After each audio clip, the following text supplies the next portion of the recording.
पैसा आता है लेकिन रुकता नहीं। कभी सोचा है क्यों? मेहनत करते हैं, दिन रात कमाते हैं, लेकिन महीना खत्म होने से पहले ही जेब खाली हो जाती है। यह सिर्फ तुम्हारे साथ नहीं होता, हर उस इंसान के साथ होता है जिसने पैसा कमाना तो सीख लिया पर उसे रोकना नहीं। आज मैं तुम्हें एक ऐसी कहानी सुनाने वाला हूं जो आचार्य चाणक्य की नीति पर आधारित है। एक ऐसी कहानी जो तुम्हें सिखाएगी कि पैसा कैसे तिजोरी में नहीं, जिंदगी में रुकता है। तो चलो शुरू करते हैं। बहुत समय पहले की बात है। तक्षशिला नाम के विशाल नगर में एक बुद्धिमान और दूरदर्शी आचार्य रहते थे, आचार्य चाणक्य। उनके ज्ञान और नीतियों की चर्चा दूर दूर तक होती थी।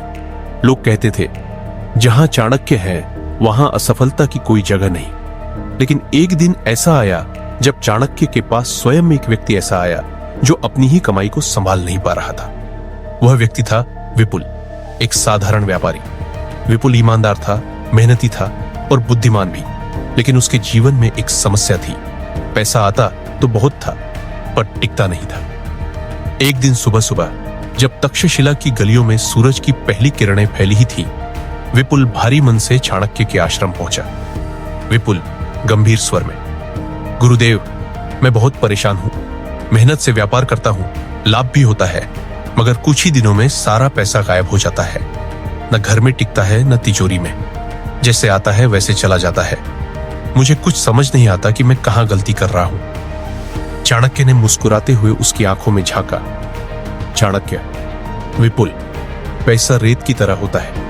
यदि मुट्ठी ढीली रखो तो फिसल जाएगा और यदि बहुत कसकर पकड़ो तो हाथ से निकल जाएगा।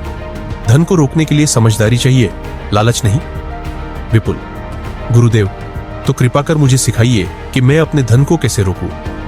चाणक्य ने विपुल को अगले 7 दिनों तक अपने साथ रहने को कहा। धन को रोकना धन कमाने से कठिन है, उन्होंने कहा, और इसके लिए जीवन को बदलना पड़ता है।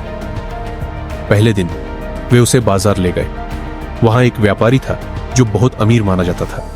उसके पास सोने चांदी की कोई कमी नहीं थी, फिर भी वह साधारण वस्त्र पहनता था और अनावश्यक वस्तुओं पर धन खर्च नहीं करता था। चाणक्य ने पूछा, विपुल, देखो उस व्यक्ति को, उसके पास सब कुछ है, फिर भी वह सादा जीवन जीता है, क्यों? विपुल, शायद वह कंजूस है गुरुदेव। चाणक्य मुस्कुराते हुए, नहीं, वह बुद्धिमान है। वह जानता है कि पैसा बचाना उतना ही महत्वपूर्ण है जितना पैसा कमाना। धन को रुकने के लिए उसका आदर करना पड़ता है। अगर तुम धन का आदर नहीं करोगे तो वह भी तुम्हारा साथ नहीं देगा। दूसरे दिन चाणक्य उसे एक जुआ खाने ले गए। वहां लोग दिन रात अपनी कमाई को दांव पर लगाते और खो देते थे। चाणक्य, देखो विपुल, ये लोग मेहनत से कमाते हैं और लालच के कारण सब गंवा देते हैं। धन को रोकने के लिए 3 चीजों से बचना जरूरी है: लालच, दिखावा और व्यर्थ खर्च। विपुल सोचते हुए, मैं भी अक्सर अपने मित्रों को प्रभावित करने के लिए अधिक खर्च कर देता हूं। शायद यही मेरी सबसे बड़ी गलती है। चाणक्य ने सिर हिलाया। हां विपुल, धन केवल तुम्हारा नहीं होता, वह तुम्हारे परिवार, समाज और भविष्य की जिम्मेदारी भी है। उसे उड़ाना मूर्खता है, उसे बढ़ाना नीति है। तीसरे दिन चाणक्य उसे एक गरीब किसान के घर ले गए। किसान के पास बहुत कम धन था, लेकिन उसका परिवार कभी भूखा नहीं सोता था। विपुल ने पूछा, गुरुदेव, इनके पास तो कुछ नहीं है, फिर भी ये सुखी है, कैसे? चाणक्य, क्योंकि ये अपने धन का उपयोग योजना से करते हैं। हर एक सिक्का सोच समझकर खर्च करते हैं। जो जितना कमाता है उसे उससे थोड़ा कम खर्च करना चाहिए।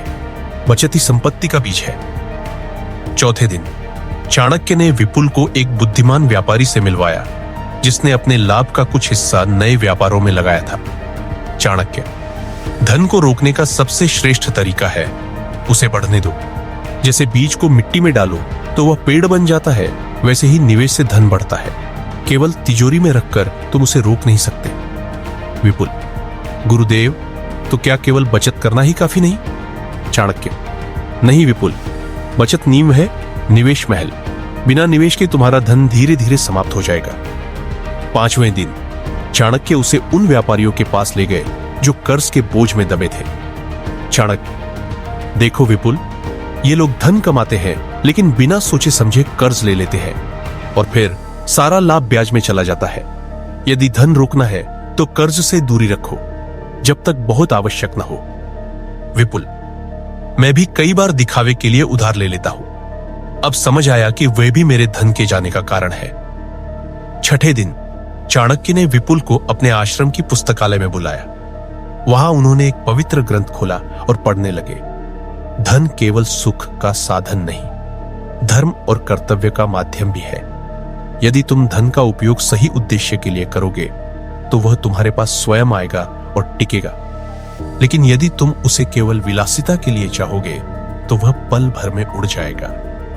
विपुल गहरी सोच में डूब गया।